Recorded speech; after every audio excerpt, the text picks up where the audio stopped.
Hello students, in this video we are going to discuss the second decision, which is financing decision. Before we discuss the financing decision, we need to understand what is financing. Though this term is not new for you because you have studied this term before also, and especially in class 11th, that whenever the organization is in need of funds, it gets it from the others. Whereas there are two sources of finances, that is business finances, owner's fund and borrower's fund. What is owner's fund?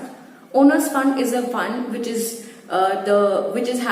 been collected with the help of equity shares or the savings, the retained profit. We consider it as the owner's fund because that's the organization's money. Borrower's funds has examples like preference shares, debentures, mutual funds, lease financing, public deposit, trade credit, and there are many other sources through which the funds come in an organization from outside. So when we talk about financing decisions, again, a finance manager needs to take the decision very wisely, and especially it will be always better if he takes the financing decision with the combination of borrower's fund and owner's fund, because each fund has its own advantages. So the combination of both funds will definitely bring too much of advantage in the organization. Let's understand the financing decision term with the help of the statement given on the board. It relates to determining the amount of funds to be raised. Now what financing decision is, how it is explained over here, that whatever fund is going to be raised means whatever fund is going to be collected, that amount from different sources. As I have told you, there are two sources, owner's fund and borrower's fund. So with the help of these different sources, when the funds, that amount is going to be collected, it is going to be raised, this decision determines the overall cost. So this decision even calculates that what is going to be the cost of capital. Cost means expenses. That means raising the funds, collecting the funds definitely requires some sort of expenses as well. The funds which are coming in an organization is not coming free of cost. It requires some amount of expenses to raise the funds. So in this decision, at the time of raising fund, even that has to be calculated, that what are the costs, what are the expenses on the matter of capital which is getting collected, so the cost of capital and different risk of the enterprises. So there are two factors that needs to be checked, that is the cost and that is the risk before selecting any of the source. So as I said, a finance manager's decision will be very wise, very nice if he keeps the combination of borrower's fund and owner's fund, because then he will be calculating both the sources on the two parameters. One is cost and one is risk. So whichever has the minimum cost, the cheapest cost, least expenses, that particular source will be selected, and one who has the minimum risk factor in it will also be selected. So together it will be considered as the financing decisions. Now let's understand what are the factors which affect the financing decisions. You will be listening to the two words again and again, that is debt and equity. Equity is owner's fund and debt is the borrower's fund. So here we are talking about the owner's fund and borrower's fund only, but in the form of debt and in the form of equity. The first factor which is given over here is cost. As I said, cost means expenses, and same point which I have just explained right now over here is the matter that when the organization is going to raise the funds, definitely there are many sources through which the organization can raise the fund, and each sources has a different type of expenses. Each sources has a different type of cost. So at the time of selecting the sources, the cost factor needs to be checked very thoroughly so that the expensive source is not getting selected by the finance manager. But it is being presumed, it has been seen that if the company is getting the funds through equity, the expenses are high as compared to debt, it is low. There is a reason given why the equities are higher and why debt is low, because the amount of interest paid on debt is treated as a tax deductible expenses.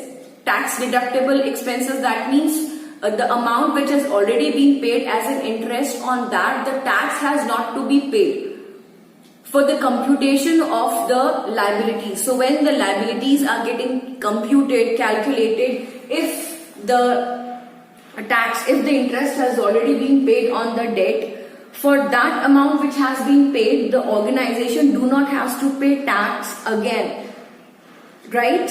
Then we see the second point, that is risk. Now, as I said, each source has a different type of risk factor. So it has to be checked very thoroughly again by the finance manager, by calculating, by analyzing all the sources which are available, that whichever has the minimum risk, that particular source must get selected. But here we see that equity has a low risk where debt has a higher risk.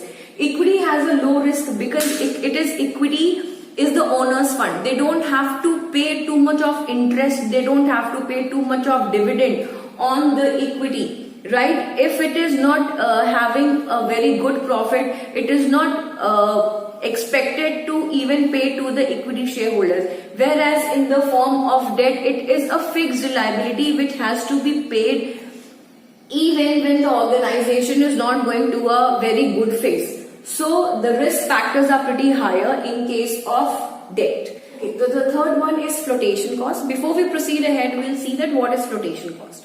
Flotation cost is the expenses which is being done by the organization on raising the funds. It involves advertisements, it involves paying commission, interests. So when the organization is raising fund, at that time the organization has to do some expenses from its pocket to inform the investors that the organization is in need of funds, so it can get more funds from the investors. Now it is always preferable that the source which is having less flotation cost must get selected, right? And here we see that the equity has a higher flotation cost as compared to the debt. Reason behind, I have already explained that when I was explaining the cost, the first point, that was cost.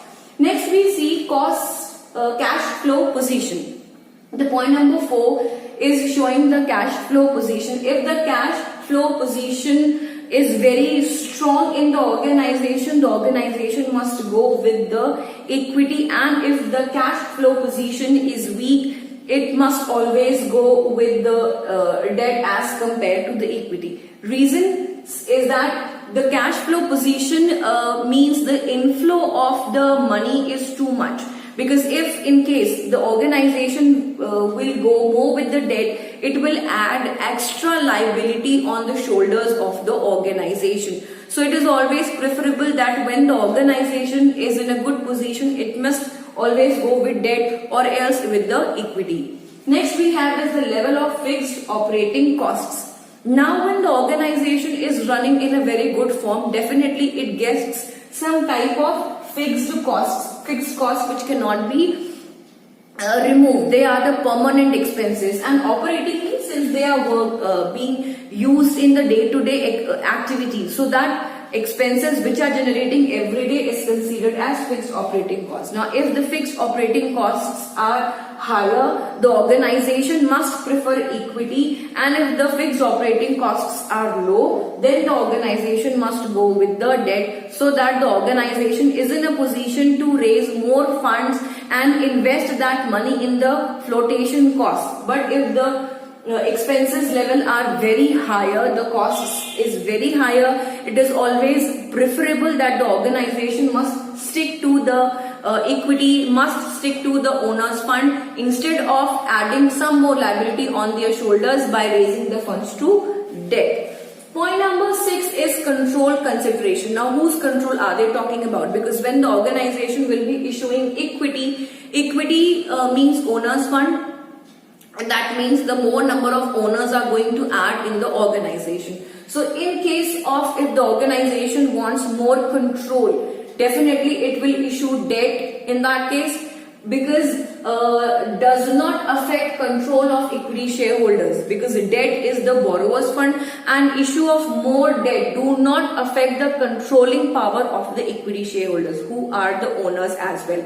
But issue of more equity will definitely dilute the controlling power of the equity shareholder. So that again has to be kept in mind by the finance manager, that whatever sources he is selecting, the equity or debt, what impact it will show afterwards on the working of the organization, on the controlling of the organization. The last point we have is the state of capital market. Now, capital market is a market in which the securities are being issued for a longer duration, right? If I give you a very small information, a stock exchange market is made up of two markets, money market and capital market, right? Money market is a market where the securities are being issued for a shorter span. Shorter span means less than 1 year. And here it is always considerable. When we talk about the stock exchange market, we always talk about capital market first. So when the organization is in boom, that means the organization is having a very good financial condition. The capital market is at boom. Everybody is ready to buy the shares at that time. That situation is called as bullish, because the share prices are higher. The share prices are higher. The organization, that means, is in a very good condition. At that time, the organization can issue equity shares, because maximum number of investors are interested in buying equity just by seeing a bullish condition of the organization, where the share prices are really high. And share prices are higher means the organization's condition is really strong, financially very sound. But in reverse, if it is bearish, where the share prices are low, the condition of the company is not that good, then organization definitely needs more funds to run its activities more smoothly. Then the organization can issue a debt in that case. So these are the factors which explains that how financing decision works, and what are the factors that can affect the financing decision. Thank you for watching the video. In our next video, we are finally going to discuss the last decision.